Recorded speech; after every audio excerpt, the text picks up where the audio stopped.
ঘাটে যেখানে জ্যাম হইতে পারে এই সকল জায়গাগুলোতে আমাদের প্রতিটা জায়গায় যে আমাদের মানে অতিরিক্ত ফোর্স দেওয়া আছে, যেটা ন্যাচারাল সময় থাকে না। কিন্তু ঈদ যাত্রার কারণে যাতে ঘরমুখী মানুষের যাত্রা নিরাপদ হয়, এই কারণে আমরা আমাদের সিনিয়র অফিসার, আমার বিশেষ করে এসপি স্যার আমাদের এই অফিসারগুলো দিয়েছেন। আজকেও অলরেডি আমরা আমাদের ফরিদপুর থেকে 20 জন অফিসার আসছে, এই যে বিভিন্ন স্ট্যান্ড কেন্দ্রিক যাতে কোনো ছিনতাই না হয়, এই কারণে এই আমাদের অতিরিক্ত অফিসারগুলো দেওয়া আছে।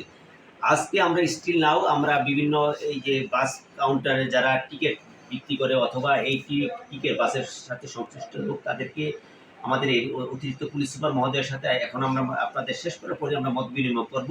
তারাও আমাদের যাতে এই প্রোগ্রাম, এই ঈদ যাত্রাকে যাতে যাত্রীদেরকে হয়রানিমুক্তভাবে তারা ঘরমুখে যেতে পারে, এই জন্য তারা আমাদেরকে সহযোগিতা করবে বলে আমাদেরকে কমিটমেন্ট দিয়েছে।